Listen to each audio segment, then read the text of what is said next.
Everybody, I'm Sarabeth. I hope you can all hear me. I can't see all of you, but please put if you can't hear me or if anything goes wrong with the audio or video, put something in the text box because I am monitoring the text box. I was so excited to be asked to speak to you all today. I didn't know much, just telling Kelly, I didn't know much about your organization except for the title, but the title itself was enough to absolutely jump on board and want to meet you all. Girls in business, that's awesome, right? Like that's wonderful. And it's just wonderful that you guys are, I believe, all high school age and are interested in already thinking about this. I mean, I'm going to go through my background, my education, but I can tell you that when I was in high school, I kind of had an idea, but you guys are definitely ahead of the game. So I think that's just great. I'm just going to go through, I thought I'd go through my education and how it led me to my career path, other things I did along the way. I'm going to tell you about what I do now and the company I work for now. And I'd love to hear about you guys, what you're thinking about perhaps studying, what your interests are, if you have any questions. I definitely don't want to be the only one talking the whole presentation. So, and feel free to interrupt me if if I say something or you have a question mid-thought, that's fine. It's all different, being on Skype and we use Skype, but Zoom, it's so strange doing everything remotely and virtually, but I guess we're all getting used to it now. So I have a slide up. I hope you all can see it. It is sort of like a personal timeline of things that developed my career path, and I put everything in here, not just the jobs I've had, or significant jobs I should say I had, but also the education that kind of went in between to help me get there. It was actually kind of fun putting this together because usually when you put together a resume, it's merely just your professional work experience. So it was neat to sort of go through and see what things I did along the way that helped perhaps shape the positions that I took or the choices that I made. So I am a San Diego native. So I grew up here in San Diego. I went to La Jolla Country Day for high school. And I would say that unlike you, I didn't exactly know what I wanted to study my senior year of high school, but I absolutely know where I wanted to go to school. I did a lot of campus tours, a lot of visits, and I had big dreams of living in a larger city. And I wanted to go to GW absolutely after the first time that I visited. So I actually applied early decision. I think I knew this like November. I think I knew in November my senior year that I had got in. So I was really excited. I didn't exactly know what I wanted to study.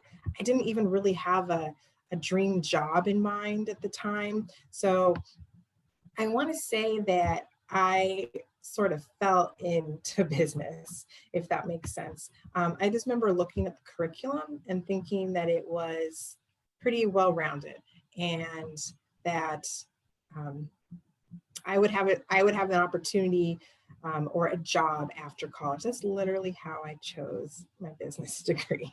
I was thinking like, how am I going to get a job? So, and I remember thinking like, well, I can change later, my sophomore year if I decide I don't like it, but I did. So I started GW and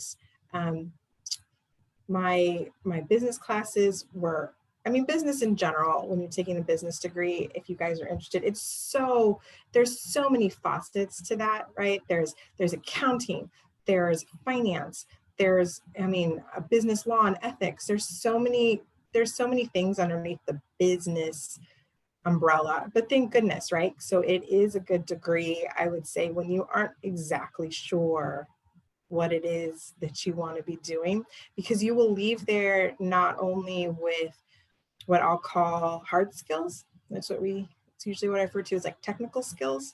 You'll leave there if you want to, you can become a CPA if that's your focus.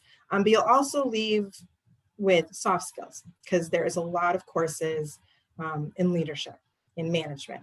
So, and I found that those were probably more valuable the farther I've advanced in my career than some of the technical skills. I can tell you that I took a lot of accounting classes, and I would not be able to sit down and remember much of that, or I would definitely need like a whole nother refresher course in order to pick that back up.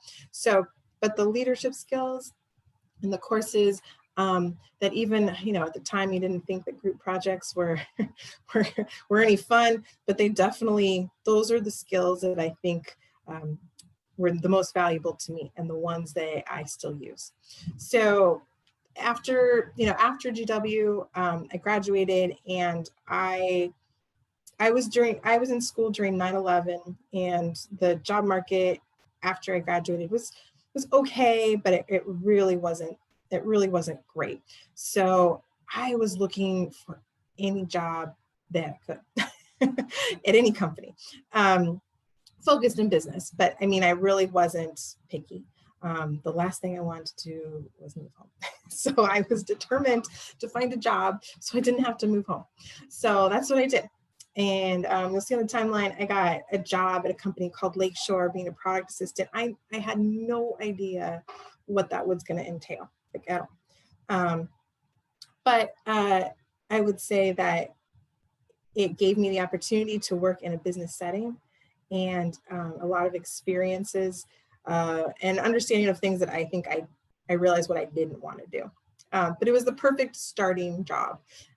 While I was there, I knew that's not what I wanted to do, but I was there for a year while I did lots of interviews. I remember rewriting and writing my resume over and over again, and constantly applying to other positions until at jobs at places that I wanted to be at.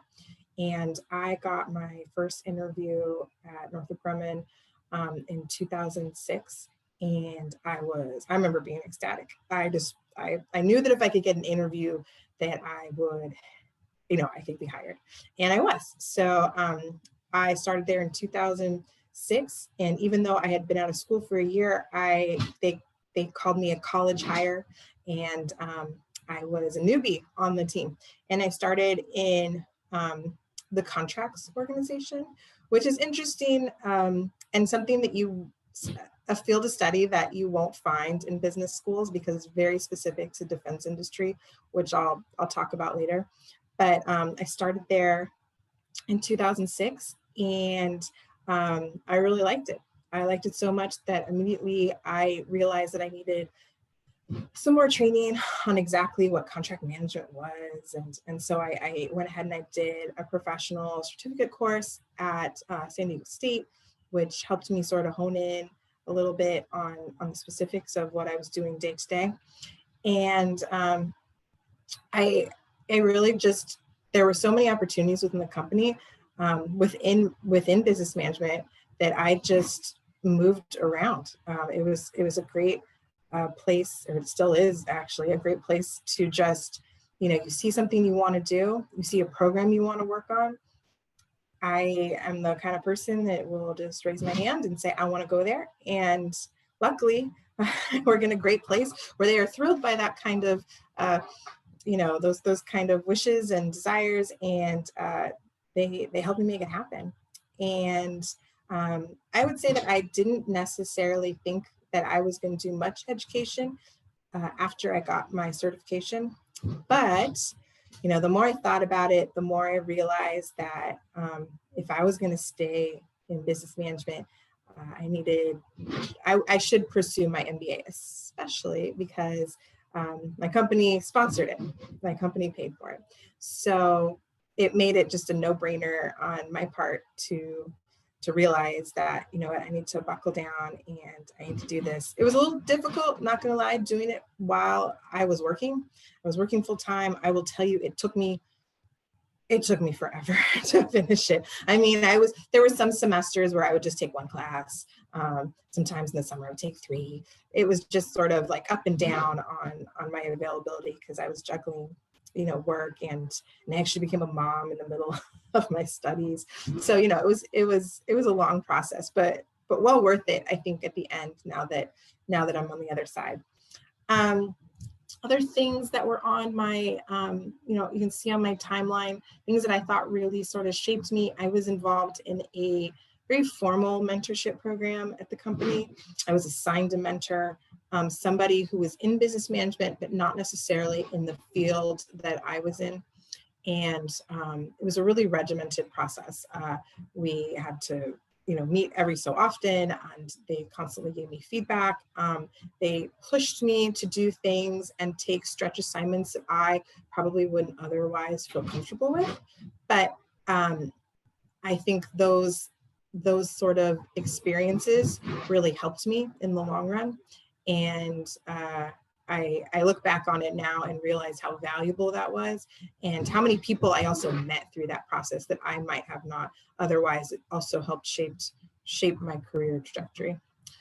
I'm gonna go into what it is I exactly do in the company I work for, but I will say that it's a really large company, and I had the opportunity to move multiple times, which is what I wanted to do. For, you know, there were opportunities in an area and a program that I wanted to work for on the East Coast, and I was living in San Diego, and both, you know, it was just the right time. It was the right kind of job. I really wanted to do it. And the company let me do it. They actually paid for me to move. They put me up in the new program, and I loved every minute. And then a few years later, they came and asked if I would move back to San Diego because there was an opening here that they wanted me to fill. And I was sort of on the fence, but at the end of the day, I realized that it was, one, a good opportunity, and 2, San Diego's a pretty nice place to come back to, right? Like, they weren't asking me to move to somewhere that I didn't want to be anyway. So, and I'm really glad I did make the move. So I moved back to San Diego again. And, you know, all this time, things were going on in my personal life, and you'll hear me later talk about how those things also, they shape who you are. They're super important to bring to your professional career too. But, you know, I became, you know, I have 2 children. I'm married. There's lots of things that are juggling in the background, you know, of these, you know, all these different positions. And then when I came back to San Diego, I took on some really tough assignments, probably the hardest ones, definitely the hardest ones I've ever experienced.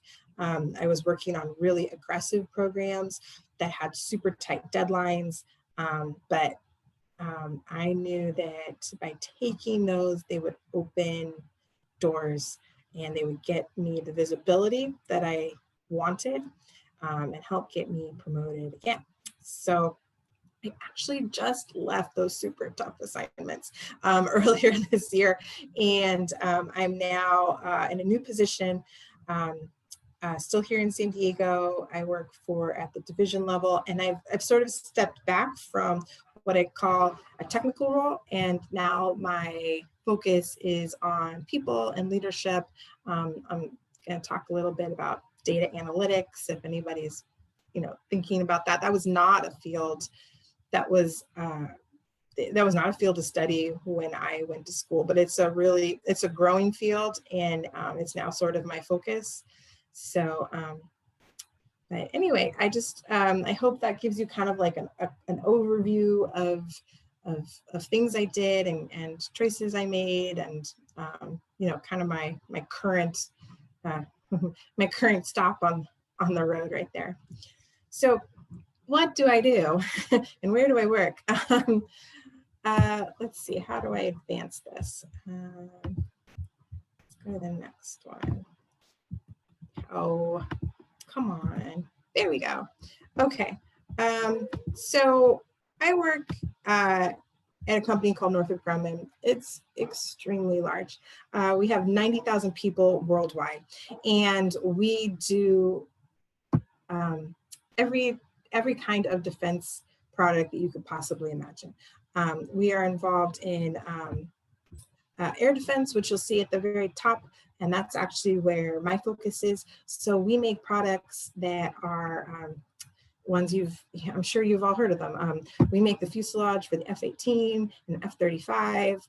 We make here in San Diego, our focus is on unmanned, or some people call them drone aircraft, autonomous surveillance. So things that are completely unpiloted. We make helicopters, we make planes, we make, planes that fly like 12 miles above the earth, where you'd have to be, you'd probably be on oxygen if you were a pilot anyway. It'd be really difficult to fly at those kind of altitudes. It's pretty neat. And the kind of products we make are the reason that I wanted to work here. Even though I'm not an engineer and I don't physically make the products, like when you're on the business team, you are completely integrated into the process. And it's so cool to be part of some of these, huge accomplishments. I will say that, just since I've been with the air, the aeronautics sector, we've had so many firsts. I don't know if anyone got a chance to watch some of the videos I sent, but one was like the Stratolauncher. That was huge when, a few years ago. The plane is its wingspan is larger than a football field. It's the largest composite plane ever flown anywhere in the world. And it was so neat to be a part of that and to watch that happen and to be part of a company that was sponsoring it. We make advancements every day in things that are just like mind-boggling. We're really big in in space exploration. The first Apollo launch shuttle, that was built by Northrop Grumman. So we've got a huge presence in space. We're building now the James Webb Telescope, which will be the replacement for the Hubble telescope. And I don't work on that program, but I've seen it. There's you can walk through on this platform and see how they're putting this together. And it's just so cool. And realizing that when you're working in space, you don't get to make any mistakes, right? There's one launch and it goes up into the sky and you better hope that everything goes right. Because there's no, oh wait, let's stop and fix this. Like there's a one-shot deal. So it's incredible to see ingenuity applied to make that happen. We're involved in sea. We do a lot of like sonar technologies, underground mapping. We do, our land-based rovers that we make are pretty neat. We just have, I guess, a finger in every area of not just defense, but defense that you think of like in the terms of military, but our products are used a lot too for, locally, like some of our autonomous system planes are used by the state of California.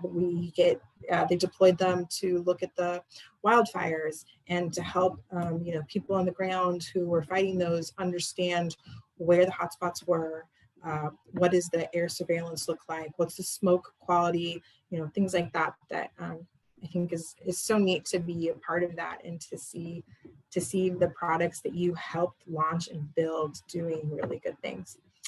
We're located all over, but we have a really big presence in San Diego, particularly I work in Rancho Bernardo, and we have a few other offices in San Diego, but that's by far the largest. We have 8 buildings, over 2,000 people. Not a lot of manufacturing goes on in Rancho Bernardo. It's really the head of the business, right? So there are a lot of people like me.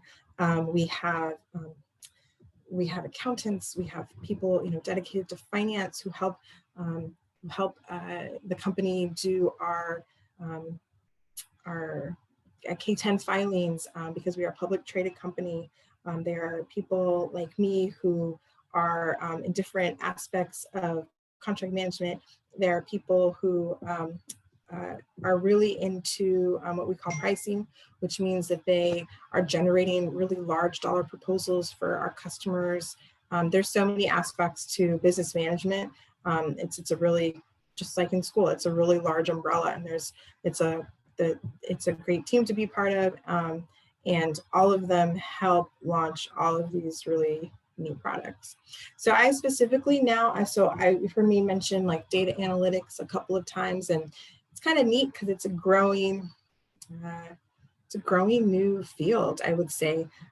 Every place you go, you know that they are gathering data of some kind. Sometimes it's really overt. If you go, I'm sure you guys know, like you go on Google and they're tracking your buying and your habits, and we have as a nation, as a world, so much data, and how do we analyze all of that? And so what I'm doing now is I'm working with programs and helping them hone in on the data that they have and how we can better position ourselves to be more profitable, more efficient in the future by using the numbers and the resources that we have and that we've been collecting. It's kind of interesting. There's a lot of sort of hard skills that go along with that. But a lot of it is just understanding how to ask the right questions, right? Because a lot of times you're gathering data and you're filling in all these huge databases, and you need to do it smart, right? Like you have so much data. Do you really need all of this? So it's kind of different. It's new for me. I've been doing it now for not very long, to be honest, just since July. But it's interesting because I know the background and all the data that we are collecting. And so seeing how I can best hone it and distribute it to different programs and teams so it's useful to them is something that's just new for me. So, oh my goodness, that was so much about me. I hope you're all still there. So, and I just wanted to say too, like, since we are all women interested in business, when I started at Northrop Grumman, I would say that there were a lot of women that worked at the company at the time, but it has just grown exponentially. Our CEO is a female. Her name is Kathy Warden. Her picture is there on the slide. And in her leadership team, our leadership team is comprised of 12 individuals, our CFO, our chief technology officer, all of the high ups in the company. There's 12 of them and 7 of them are female. So, I mean, when you think about that, that's representation over half, and that's just, I think that's a really good statistic. So I think in the past, this industry that I'm in was probably more dominated by males because it has a large military aspect to it. And so a lot of people with military backgrounds work at our company too. But at the same time, like, women are growing in military forces. And so it makes sense that we're seeing them in every aspect, including, the defense commercial industry too. So with that, that was all about me and where I work and what I do. I don't think I would change much about my background and things that I've pursued. I would say that if I could instill perhaps, I don't know, one piece of advice, which I think you should be careful on who you ever take advice from, right? That's a tricky thing. And so I'm conscious anytime I give advice to my employees, or I'm speaking to them in any kind of manner, because it's a personal, it should be a personal process that you go through in order for your career path, and that's great. I would say one of the things that I wish I had done better, if we could say it that way, is there's this idea that I really promote among my employees, and it's bringing your whole self to work. And I think you could translate that to anything. And as women, you are going to have a unique perspective to your male counterparts. And you're also going to have a unique perspective that's based on your background, on your ethnicity, on your religious, beliefs, all of it. Don't be afraid to bring that with you. I think when I first started out, I was very, I wouldn't say scared, but just like in high school, there's this pressure to conform a little bit, right? You see people that are perhaps like, oh, this person is the leader of this organization, I should try to be just like them, and that's how I'll get in that position. But I found that that's not the case. And it doesn't drive your company to be profitable. We've learned through, everybody knows this, right? Diversity of thought is what drives productivity, and it drives profitability in companies. If we all think the same thing and share the same things and say the same things, then nothing new ever happens. And we do not launch new products, right? We don't put people in space with that kind of thinking. So you have to realize that if you're going to do innovative things, you need innovative thought. And innovative thought comes from a diverse population of people. So with that being said, I really promote in my workplace to bringing your whole self to work, whatever it is, right? I talk about my kids at work. I bring that experience that I have as a parent to work. I know that sounds weird, but it's true. It happens. My experiences of being female, whatever it is, bring that to the table. Don't be afraid to, I would say, hide that or try to conform to something else, right? Whoever you are, whatever your background is, bring it all. I would say I should have done it earlier. I should have been bringing it to school. I should have been bringing it earlier in my career. So if I could impart, I suppose, one ounce of things that I would do differently, that would be it. And I hope that, you all seen, just by the mere fact that you're in this group, that you are driven, you are, looking for new avenues for success. And I think you're going to do great. Just by the fact that you are so motivated so early in life. I think that's wonderful. You're definitely on the right track. So with that, that's the end of sort of what I had prepared, but I'd love to, hear from you guys, any questions you have. I don't know what your plans are, what you guys are thinking of in terms of school or what you want to pursue. Let me know. Yeah, so one question I had, and it's probably because I think about it a lot, but when you were in school and then after you graduated, were there ever moments where you kind of doubted what you were doing and sort of got scared about where you were going to go in life? Or was it sort of like all throughout college and stuff, you knew what you wanted to do?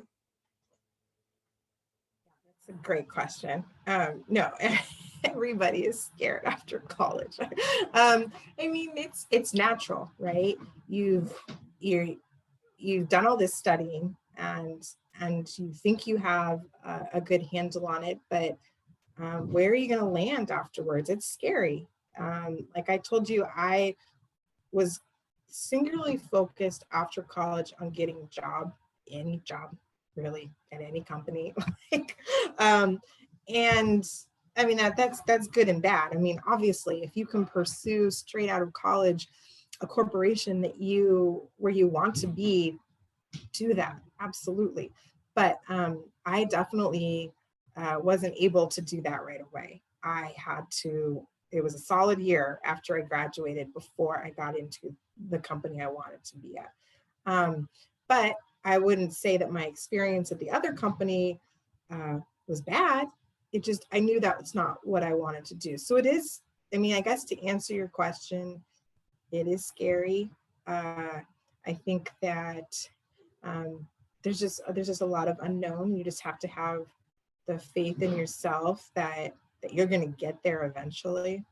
And I think that you guys, like I said, I mean, just by the fact of being in this group, you guys are obviously highly motivated individuals, and that's that kind of motivation is what you're going to need to sort of drive yourself, you know, after college to find where you want to be. And you might find that midway through business school that it wasn't the it wasn't what you thought it was going to be, or maybe it's just not what you want to do, and that's fine too. So I say, like, give yourself a little bit of freedom to experiment and to make sure it's, you know, that it's something that you want to do. There'll be a lot of time after school to work, right? So make sure that it's, you know, that you're thinking about what you can do long term, and that's going to make you happy. Did that answer your question, Kylie? Yeah. Thank you. Yeah, thank you. And what are your plans? Like, what, Kylie, tell me what are you thinking about right now? Like in terms of after high school, like, do you have any, you thinking, I mean, are you want to pursue a business degree? Is that what you're thinking? And any idea about, and it's okay if you don't have any idea about what you want to do? I'm interested in business, but I don't know if I would want to major in like business. Mm-hmm. So I kind of have no idea. Yeah. Yeah. Yeah, that's good. I would say there are a lot of people that, I mean, me too, in some aspects, you know, that are undecided when they go in. I'd say business is probably a safe bet to start with if you're not sure about your degree or what you want to, you know, maybe, you know, pursue long term.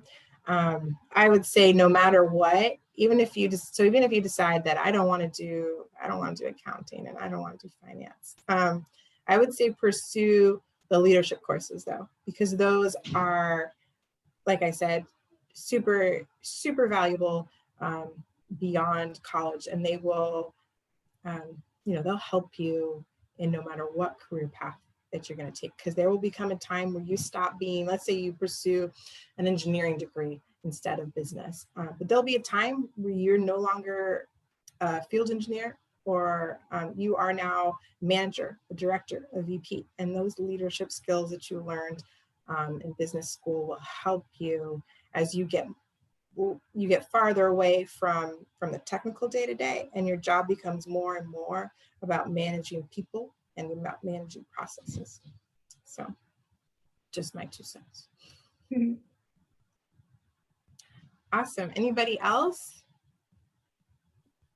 I wanted to ask if being a woman in the industry has ever made you feel like disadvantaged in any way, or if it's just been like a driving force for you. Yeah, no, that's a good question. And I didn't talk too much about, you know, things that you'll experience later in terms of work-life balance.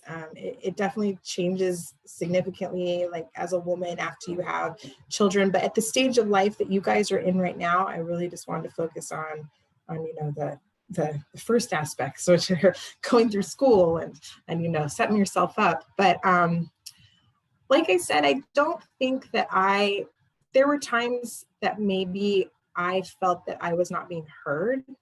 But when I look back at that, again, I really put the onus on myself to realize that, was I being assertive enough, right? Like, there comes this sort of crossroads that you're going to experience where you're going to see perhaps a lot of men in your field or people of different backgrounds in your field, and you're going to feel this urge to act like them and agree with what they say.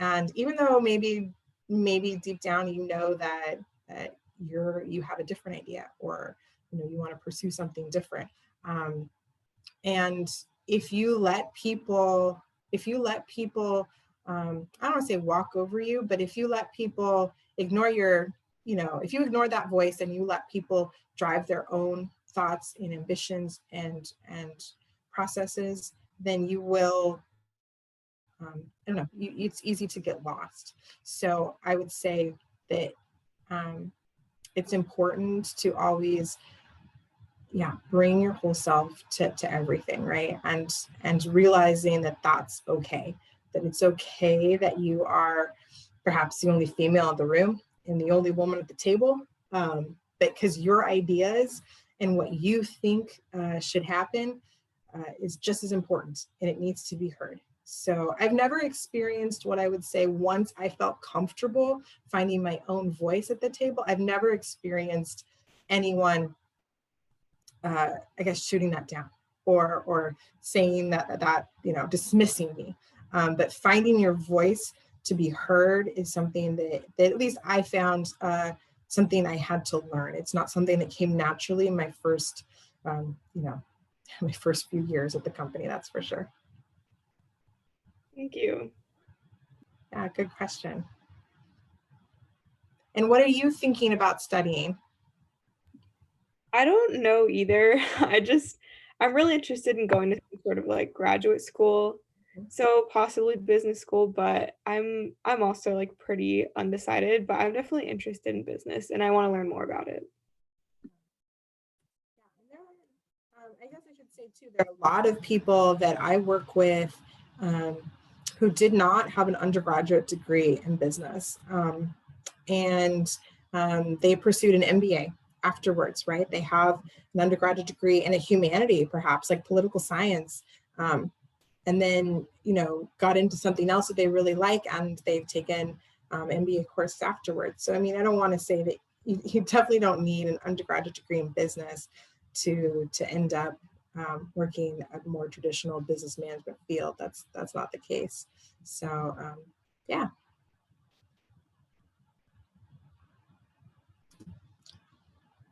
Anybody else?